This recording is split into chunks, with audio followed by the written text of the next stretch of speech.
Hey, that's the real police. You nigga, hey, that's 12, you 6. Fuck real police. You nigga, hey, that's 12, you 6. Yo, what is going on, guys? We gotta talk about Streamer University because this whole thing wrapped up and there's one storyline that everybody, and I mean everybody, agrees on, and that's Suburb Baby taking the MVP. Like, genuinely, I've been sitting with this for a day now and I keep coming back to the same thing, which is that this wasn't some close vote. This wasn't some controversial pick where half the comments are arguing about whether he deserved it. This was as close to unanimous as you're gonna get out of a cast full of streamers who all think they're the main character. When an entire fan base agrees on one person out of a whole house of personalities, that tells you something real happened. Think about what the MVP award actually asks for first, because I don't think people clock how specific the criteria was. All right, the next award is the MVP award, presented to the student who best exemplified excellence throughout their journey at Streamer University through outstanding creativity, leadership, consistency, and a commitment to creating an entertaining storyline. Questions became accusations. Creativity, leadership, consistency, and a commitment to actually entertaining people. Not just showing up and coasting off whoever's storyline was hot that week. That's not a popularity contest criteria. That's a full body of work criteria. And that's exactly why it lands different when the answer is Suburb Baby. Because this isn't a guy who got hot off one clip and wrote it. This is somebody people were watching grind long before this whole thing blew up. Suburb Baby.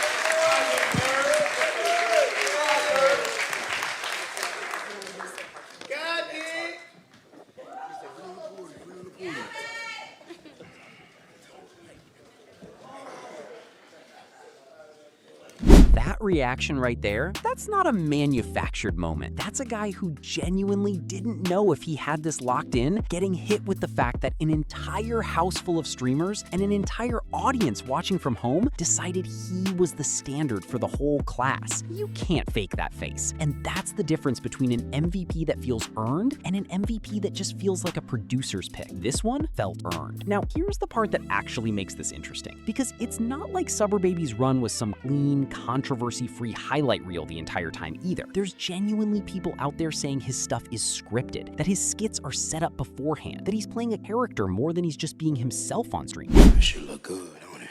Okay. You know, damn, lost my voice. You know, I've been working and shit. Before I came into this shoot, you know, I saw a couple TikToks saying, you know, Suburb makes skits, all his shit scripted. He can never be a live streamer. Fuck you, nigga. That's all I really gotta say. Normally, that kind of talk is exactly the thing that turns an audience on somebody. That's usually the start of a heel turn, but it didn't happen here. And I think that's actually the most impressive part of this whole storyline. People heard the scripted allegations, shrugged, and still showed up rooting for him at the end. Because whether it's scripted or not, it's entertaining. And at the end of the day, that's what the whole event was built around in the first place. Nobody's mad that a guy who came in with less of a following than half the cast ends up the one they were tuning in for the most. And that's really the through line with him the whole way through. Because the comments aren't split on this the way they are on almost everything else in this event. People are out here saying they'd been watching him since before he started really streaming, saying they didn't anticipate how big he'd get, saying the MVP was well deserved, over and over, in a way that doesn't happen when a fan base actually has beef with a pick. There's even people admitting they only really watched him and Kai out of the whole cast, which, if you think about it, is kind of the whole story in one sentence, because Kai's the guy who built the structure everybody trusted enough to show up in the first place, and Suburb Baby's the one who made people actually stay locked in once they did. There is one comment floating around calling him the worst behaved of the house, and I want to actually address that because I don't think it means what it sounds like it means. That's not a comment written by somebody who's mad at. That's the kind of comment you write about the guy who's the most chaotic, most unhinged, most fun to watch, the one who's doing the most out of anybody in the house. Worst behaved in a room full of streamers is is basically a compliment. It means you were the one bringing the most energy, and that reads a lot more like affection than it does like actual criticism. Nobody's out here with a genuine grievance against this guy. They're just teasing him the way you tease the person everyone actually likes. But that's exactly what makes the next storyline so different, because not everybody walked out of Streamer University with an uncontested, universally loved moment like this one. Somebody else in that same house made a choice, live, on camera, that split the entire audience straight down the middle. And that's where we're going next. All right, so let's actually get into it, because if Kai was the easiest person to love out of Streamer University, OJay might be the hardest one to actually land on an opinion about. And I say that because I've watched this clip like 4 times now, and I still go back and forth on it. Here's what happened. Why you wanna be a diva? On some flash shit. Why you wanna be a diva? Some flash You're a demon. You need holy oil, right?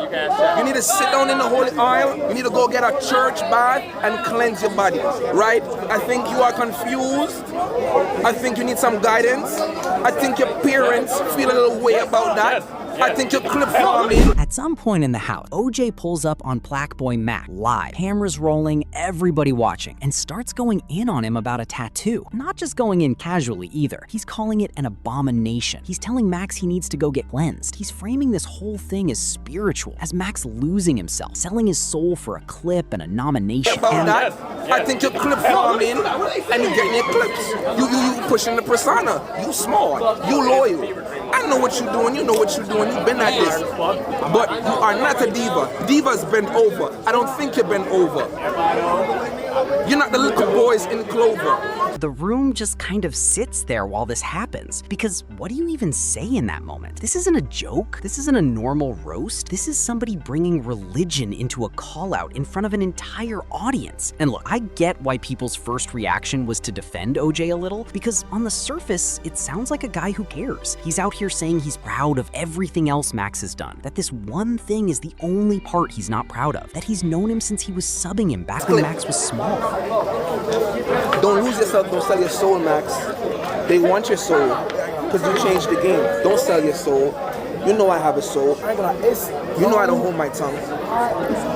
You know you the first person that ever subbed me up as a big streamer in my chat. You ain't mention it. You don't know how much I appreciate you. The kind of thing that sounds like tough love if you squint. But here's where I actually think the audience got this right, because a real conversation about caring for somebody doesn't need an audience. If you're actually worried about your friend, if this is genuinely about his well-being and not about the moment, you pull him to the side. You don't do it live, you don't do it in front of the cameras, you don't turn somebody else's personal choice into a spiritual warfare narrative for everyone to watch unfold in real time. The second you do it publicly, the intent changes, whether you meant it to or not. And that's exactly the read a huge chunk of people had, that this wasn't really about saving Max from anything, it was about getting a reaction, getting a moment, using a real relationship as the vehicle for a viral clip. Where I actually land on this, and I think this is the part that matters more than picking a side, is that the tattoo was never really the issue. The tattoo is basically irrelevant. It's a surface level thing. It's not that deep on its own. What everybody's actually arguing about is the state. Would this exact same conversation,